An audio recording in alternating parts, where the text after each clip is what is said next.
नमस्कार, मेरा नाम नीता है और मैं अभी दिल्ली विश्वविद्यालय एमए हिंदी की छात्रा हूँ।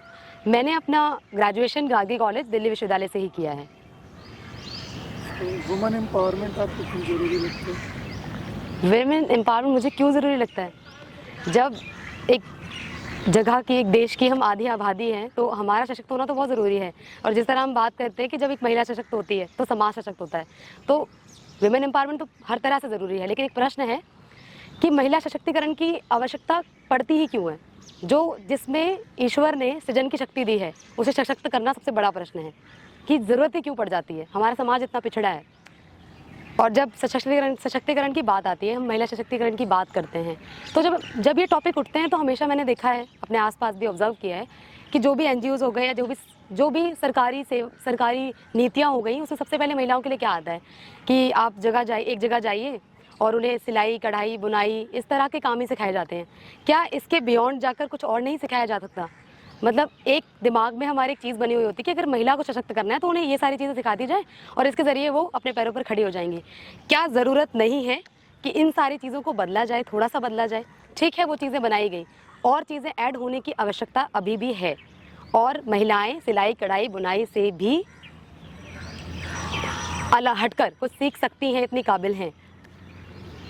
सिलाई कढ़ाई बुनाई सिखाया जाता है, इसमें भी कोई दिक्कतें हैं या एकदम आराम से चलती है? देखिए सर, ये तो डिपेंड कर जाता है कि कई बार होता है, दिक्कतें क्या, सिखाया तो जाता है, एक अंतराल होता है और मुझे लगता है ठीक चल रहा है, लेकिन सबका इंटरेस्ट उसमें नहीं होता। सबकी दिलचस्पी जो है अब सारी महिलाओं से आप ये पूछिए जाकर कि आपको सिलाई कढ़ाई बुनाई करनी है, तो ये भी नहीं कि उनको सिर्फ सिलाई कढ़ाई बुनाई में इंटरेस्ट हो। अभी की बात करें तो जब कुछ लड़कियां पढ़ रही होती हैं तो उनको ज़रूरी नहीं है कि इसी फील्ड में जाना हो, तो कुछ चीज़ें ऐड तो करनी पड़ेंगी। और जब ये सारे काम सिखा दिए जाते हैं, जब ये महिलाएं आगे बढ़कर इन्हीं सारी फील्ड्स में जाकर कहीं सिलाई कढ़ाई बुनाई करती हैं, तो क्या होता है, मैंने देखा है कि एक जगह जब एक पुरुष काम कर रहा है और एक महिला काम कर रही है, तो पुरुष को तो पैसे दे दिए जाते हैं, उसकी कमाई जो भी मेहनताना उसका दे दिया जाती है, लेकिन एक महिला अपने ही पैसों के लिए चक्कर काटती रहती है, उसे पैसे नहीं दिए जाते।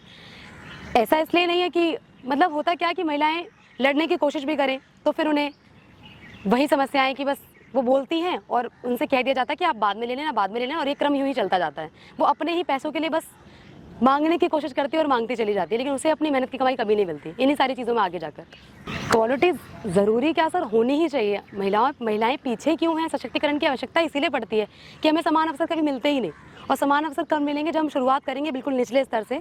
जब छोटे बच्चे स्कूल में जाते हैं तो मैंने अपने यहाँ पे देखा, या जो भी चीज़ें ऑब्जर्व की उसमें क्या देखा है मैंने, कि अगर एक परिवार में बेटा है और एक बेटी है तो एक मनस्थिति कह सकते हैं, लोगों के दिमाग में एक चीज़ आती है कि जो सरकारी स्कूल है वो अच्छे नहीं हैं और जो प्राइवेट स्कूल है वहाँ शिक्षा का स्तर शायद अच्छा हो, तो वो अपने बेटे को तो प्राइवेट स्कूल में भेजते हैं और अपनी बेटियों को सरकारी स्कूल में। ये असमानता ही क्यों? यहीं से शुरुआत हो जाती है चीज़ें खराब होने की। तो जब बराबरी की बात होती है तो एक बेटे और बेटी के स्कूलों में फ़र्क कर दिया जाता है, तो किस बात की इक्वालिटी? और इक्वालिटी ज़रूरी क्या? स्वस्थ समाज की कल्पना तभी कर सकते हैं हम जब दोनों को ही, एक स्त्री एक पुरुष, समान अवसर मिले। समान अवसर जब मिलेगा तो वो साथ बढ़ेंगे। बहुत ज़रूरी है एक समाज का, अगर आप एक समाज को विकसित होते देखना चाहते हैं या विकास चाहते हैं तो सबको साथ मिलकर काम करना पड़ेगा। अगर महिलाएं पीछे रह जाएंगी तो समाज पीछे रह, जैसे मैंने कहा, अगर एक महिला बढ़ती है तो समाज बढ़ता है, समाज में विकास बढ़ता है।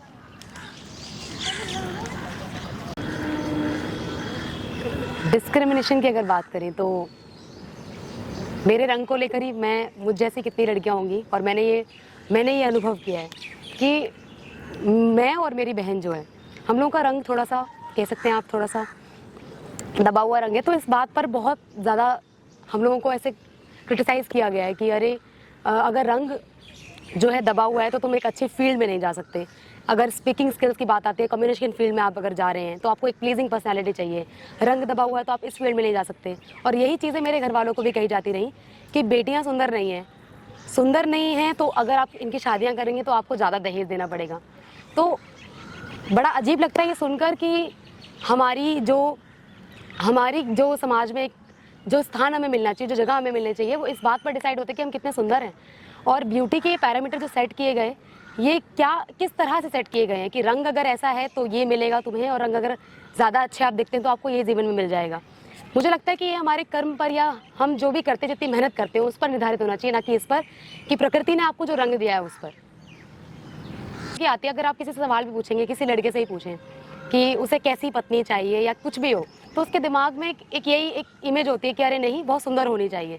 और सुंदर में भी क्या, जब आप सुंदरता की बात करते हो, रंग जो है वो गोरा होना चाहिए। सबसे पहले यही दिमाग में आता है। लड़के के साथ भी होती हैं चीज़ें, लेकिन ये है कि एक मान लिया गया है कि बहुत अच्छी कमाई है, सब कुछ है, तो बस चल जाएगा। थोड़ा सा कहकर भी आप टाल देते क्योंकि वो बेटा है। लेकिन लड़कियों पर जब बात आती है तो बस चीज़ें शुरू हो जाती हैं कि नहीं, सुंदर होनी चाहिए, अगर सुंदर नहीं है तो ये नहीं मिल पाएगा जीवन में। एक अच्छी सुंदर दिखने वाली लड़की, जब हम न्यूज़पेपर में ऐड भी देखते हैं तो उसमें लिखा होता है कि सुंदर लड़की चाहिए। मैंने देखा है सुंदर, और उसके साथ साथ और उसके गुण गिनाए जाते हैं कि सबसे पहले, लेकिन सबसे पहला गुण यही देखा जाता है अखबारों में। जब मैं देखती हूँ कि बहुत सारे जो एडवर्टाइजमेंट आते हैं कि लड़की जो है वो सुंदर होनी चाहिए, सबसे पहले गोरा रंग, ये सारे और उपमान जुड़े हुए होते हैं पीछे। महिलाओं को एक ऐसी समस्या जिस पर आप काम करना चाहेंगे, आपको लगता है स्पेसिफिक? ऐसे तो समस्याएं बहुत है, लेकिन अगर मैं चाहूँगी कुछ बदलना, तो वो ये होगा कि हम जब हमें पढ़ाया जाने लगा है, अब फिर भी तो स्कूलों तक क्या होता है कि हम 12वीं तक तो माँ बाप अपने बेटे को भेज देते हैं, पढ़ा देते हैं। लेकिन उसके आगे जब हम जाते हैं तो कई बार माता पिता सोच लेते हैं कि अब पैसे नहीं हैं या जो भी रीजंस हैं, तो उनकी पढ़ाई रुक जाती है बीच में। तो यहाँ पर मैं बदलने चाहूँगी चीज़ें। कोशिश करूँगी कि अगर मुझसे हो पाया कि आगे जब बच्चियाँ या फिर लड़कियाँ जब भी हायर एजुकेशन में जाती हैं तो उन्हें मौके मिलें, वो अवसर मिल पाएँ और वो दिशाएँ, वो मदद मिल पाए जो उन्हें मिलनी चाहिए, जिससे वो सच में एक सशक्त महिला के रूप में उदाहरण बन सकती हैं समाज में। और मुझे लगता है सशक्तिकरण तभी हो पाएगा जब वो अपने इन सारे अधिकारों को लेकर आगे बढ़ेंगे, और वो अधिकार तब समझेंगी जब उन्हें एक अच्छी शिक्षा मिलेगी।